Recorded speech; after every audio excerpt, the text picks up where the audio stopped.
नांदेड जिल्ह्यात मुखेड तालुक्यात पूर स्थिती अतिशय गंभीर झाली आहे। 5 ते 6 गावांना पुराचा वेढा पडलाय आणि एसडीआरएफ पथक जे आहे ते घटनास्थळावर दाखल झाले। जे नागरिक पुराच्या पाण्यात अडकले त्यांच्यासाठी बचाव कार्य या ठिकाणी युद्धपातळीवर सुरू असल्याचे चित्र आपल्याला पाहायला मिळतं। साधारणपणे इथून 2 ते 3 किलोमीटर गाव आहे, मात्र असं असलं तरी हे संपूर्ण रस्ता जे आहे पाण्याखाली गेला चित्र आपल्याला पाहायला मिळतं। लेंडी नदीला प्रचंड मोठा पूर आल्याने ही परिस्थिती नांदेड जिल्ह्यात निर्माण झाली आहे। एसडीआरएफ एनडीआरएफ पथकाच्या वतीनं शोध मोहीम सुरू आहे, बचाव कार्य सुरू आहे। आपल्यासोबत एसडीआरएफ पथकाचे काही अधिकारी त्यांच्यासोबत सुद्धा आपण या ठिकाणी चर्चा करणार आहोत। सर, काय सांगाल, आपण जे आहे ते सकाळपासून शोध मोहीम सुरू केली, बचाव कार्य सुरू केले, काय परिस्थिती आता?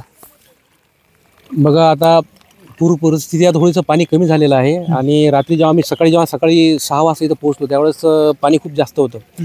आधी आणि आमच्या 4 बोटाच्या सहाय्याने आम्ही रेस्क्यू ऑपरेशन चालू केलेलं आहे आणि आतापर्यंत तकरीबन 180 लोकांना बाहेर काढलेलं आहे, सुखरूप बाहेर काढलेलं आहे। आणि माझं म्हणणं एकच नागरिकांना हे आहे की अशा परिस्थितीमध्ये भिवून न जाता आपण हे करून आणि आपल्या शासनाला याच्याबद्दल माहिती द्या की आपण याच्यामध्ये शासन आपला तत्पर आहे। आम्ही आपली तात्काळ तिथं पोहोचून आम्ही आपली मदत करू, कोणत्याही प्रकारची काळजी करण्याचे काही पण काम नाही। सर, आता आपण शोध मोहीम घेताय, बचाव कार्य करता, साधारणपणे इकडे कोणते गाव आहेत आणि किती लोक अडकले असतील आता? सर, इथं रावणगावमध्ये तकरीबन 200 ते 250 लोक आहेत। त्याच्यानंतर हसननाल तिथे आणि भासवाडी इथे 30 लोक होते। यांची टोटल जर पकडले तर आपण सर 350 लोक आतापर्यंत इथं अटकलेले आहेत। त्याच्यामध्ये आपण 180 लोकांना तकरीबन रेस्क्यू केलेलं आहे सर आतापर्यंत। सर, काही जीवितहानी झाली का? सुदैवाने ती होऊ नये, पण काय माहिती मिळेल?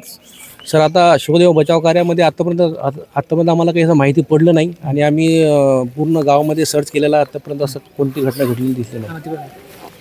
निश्चितच आपण बघतो या ठिकाणी जे आहे ते मोठी पूरस्थिती निर्माण झाल्याचं चित्र आपल्याला पाहायला मिळतं। सगळीकडे पाणीच पाणी आहे, हजारो हेक्टरवरील पिकं जे आहे ते धोक्याखाली आलीत, मात्र यापेक्षाही हजारो नागरिकांचा जीवसुद्धा आता धोक्याखाली आल्याचं चित्र आपल्याला पाहायला मिळतं। ज्या पद्धतीनं युद्ध पातळीवर बचाव कार्य सुरू आहे त्यामुळे नागरिकांना दिलासा मिळाला आहे, मात्र पाऊससुद्धा या ठिकाणी चालू असल्यामुळे अजून पूर परिस्थिती गंभीर होण्याची शक्यतासुद्धा आता निर्माण झाल्याचं चित्र आपल्याला पाहायला मिळतं। मात्र नागरिकांनी घाबरून जाऊ नये, आम्ही तुमच्या सेवेत असं आवाहनसुद्धा एसडीआरएफ एनडीआरएफ पथक त्याचबरोबर जिल्हा परिषदेच्या वतीनं करण्यात आले। ज्ञानेश्वर लोंढे, TV9 मराठी, रावणगाव, नांदेड।